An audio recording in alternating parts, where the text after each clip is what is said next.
101 tahun derita umat tanpa khilafah. Buletin Kafah nomor 233, 23 Rojab 1443 Hijriah atau tanggal 25 Februari tahun 2022 Masehi.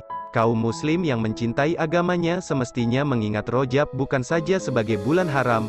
Rojab juga bukan semata-mata bulan yang diagungkan. Rojab pun bukan hanya bulan yang di dalamnya terjadi Isra Miraj Rasulullah Shallallahu Alaihi Wasallam. Kaum muslim seharusnya kembali membuka sejarah bahwa pada Rojab ini genap sudah 101 tahun kaum muslim hidup tanpa perlindungan Khilafah Islamiyah, Khilafah Utsmaniyah, sebagai kekhilafahan terakhir, dibubarkan oleh Mustafa Kamal Atatürk pada 28 Rojab 1342 Hijriah atau tanggal 3 Maret tahun 1924. Mustafa Kamal yang merupakan keturunan Yahudi Dunamah adalah perwira Turki yang menjadi kaki tangan Inggris untuk menggerogoti kekuatan kaum muslim dan khilafah dari dalam.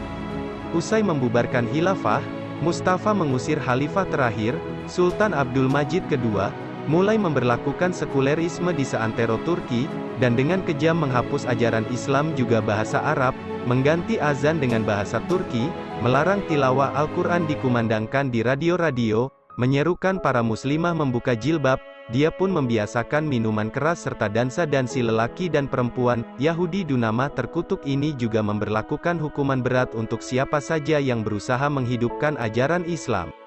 Penyebab keruntuhan khilafah Islamiyah bukan disebabkan oleh ajaran Islam itu sendiri, melainkan disebabkan oleh faktor internal dan eksternal umat. Secara internal keruntuhan khilafah dikarenakan umat muslim sudah mengalami kemerosotan pemikiran Islam sejak pertengahan abad 12 Hijriah, ke-18 Masehi. Kondisi itu dimulai dari pengabaian bahasa Arab pada abad ke-7 Hijriah. Akibatnya, para ulama kesulitan untuk melakukan ijtihad. Pada penghujung abad ke-13 Hijriah, abad ke-19, kemerosotan itu semakin menjadi ketika Islam dikaji bukan sebagai ideologi untuk menjawab persoalan kehidupan, Islam dikaji sekedar untuk kepuasan intelektual. Bahkan Islam justru ditafsirkan mengikuti kondisi masyarakat saat itu, bukan untuk mengubah masyarakat agar sesuai dengan Islam. Misal, pada masa itu ada hakim yang membolehkan riba bernilai kecil, menghentikan pelaksanaan hudud, bahkan sebagian ulama memfatwakan kebolehan mengadopsi undang-undang barat ke dalam perundang-undangan khilafah Islamiyah. Akibatnya, peradilan pada saat itu terbagi dua, mahkamah syariah yang memberlakukan hukum Islam dan mahkamah sipil yang menerapkan hukum-hukum Eropa. Pemerintahan khilafah juga dipangku bukan oleh orang-orang terbaik di kalangan umat, melainkan karena faktor keluarga dan kekerabatan. Kondisi ini memicu konflik dan penyalahgunaan kekuasaan, termasuk melalaikan penerapan syariah Islam juga penyebaran Islam lewat dakwah dan futuhat atau penaklukan. Keadaan suram khilafah Utsmaniyah inilah yang menyebabkan negara-negara barat, seperti kaum imperialis Inggris dan Prancis, menyebut daulah khilafah Utsmaniyah sebagai "the sick man in Europe" atau orang sakit di Eropa. Adapun secara eksternal umat muslim harus menghadapi perang pemikiran, Ghazwul Fikri, yang dilancarkan Barat. Kaum imperialis Barat paham bahwa kekuatan kaum muslim adalah ajaran Islam itu sendiri. Perdana Menteri Inggris, William Gladstone, yang berkuasa dari tahun 1868 sampai tahun 1894 pernah membawa Al-Quran di hadapan parlemen Inggris.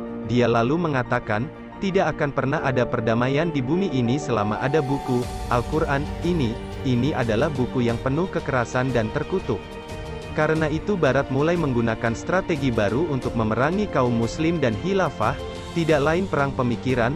Umat merosot pemikirannya, semakin terpuruk akibat perang pemikiran yang dilakukan para penjajah. Di antara racun pemikiran yang dihembuskan mereka adalah paham nasionalisme dan kebangsaan. Inggris lewat antek-anteknya memunculkan isu permusuhan antara bangsa Arab dan Turki.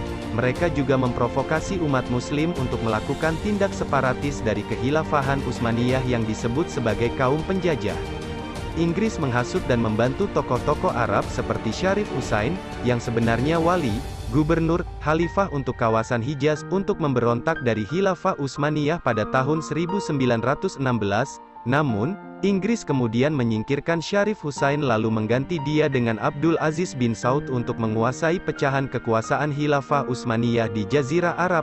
Inggrislah yang menentukan tapal batas Saudi Arabia, Irak dan Kuwait dalam konferensi Uqair pada tahun 1922, seluruhnya diberikan kepada Abdul Aziz bin Saud dan keluarganya.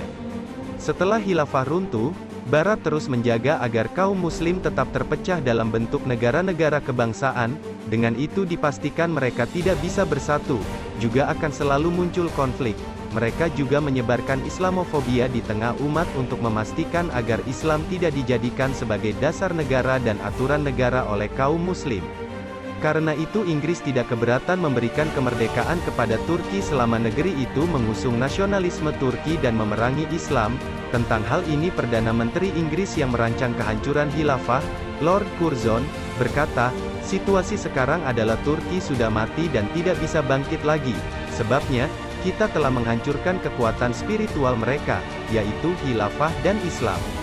Nestapa tanpa khilafah. Keruntuhan khilafah berdampak luas terhadap nasib umat. Penderitaan demi penderitaan terus dirasakan umat, karena ketiadaan penjaga dan pelindung umat dan negeri-negeri mereka. Palestina yang dilindungi oleh khilafah Utsmaniyah akhirnya jatuh ke tangan Zionis Israel.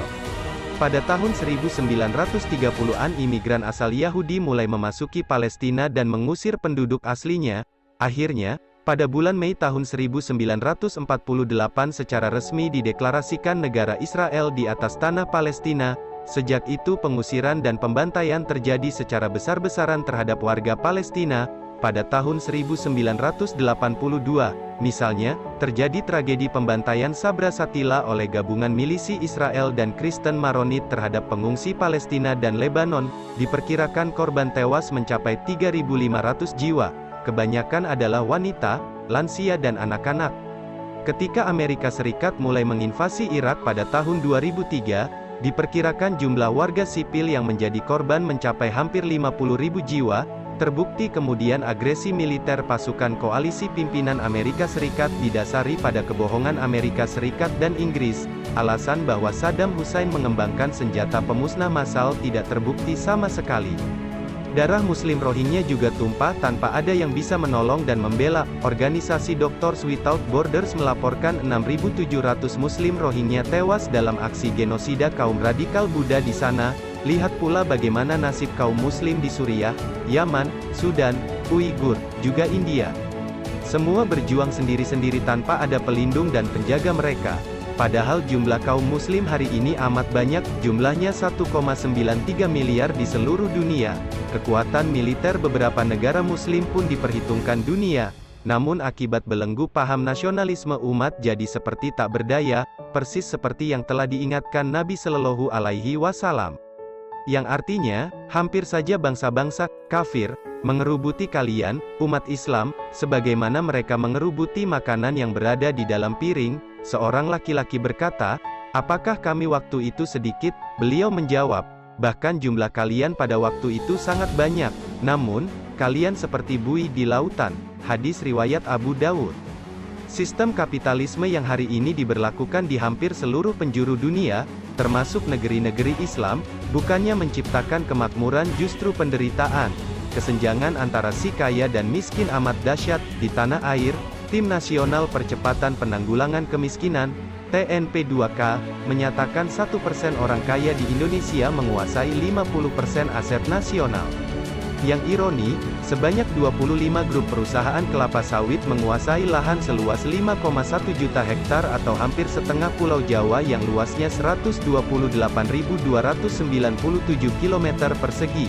Dari 5,1 juta hektar, 51.000 km persegi, sebanyak 3,1 juta hektar telah ditanami sawit dan sisanya belum ditanami. Luas perkebunan sawit di Indonesia saat ini sekitar 10 juta hektar. Anehnya, hari ini rakyat mengantri untuk membeli minyak goreng sawit karena langka di pasaran. Sistem demokrasi yang dipuji-puji membawa kedaulatan rakyat justru menciptakan oligarki, kekuasaan yang dicengkram segelintir orang.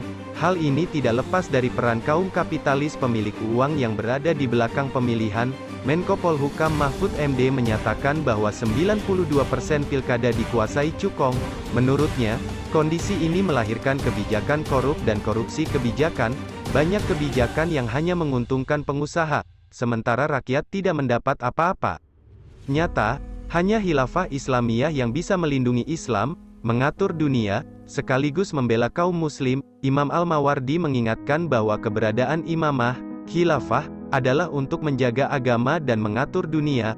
Imamah, khilafah, merupakan istilah bagi wakil kenabian dalam menjaga agama dan mengatur dunia. Menegakkan imamah, khilafah, bagi manusia di tengah-tengah umat adalah wajib menurut ijma', kecuali menurut Al-Asham yang telah menyempal dari mereka. Al-Mawardi, Al-Ahkam As-Sultaniyah, halaman 15, Maktabah Syamilah.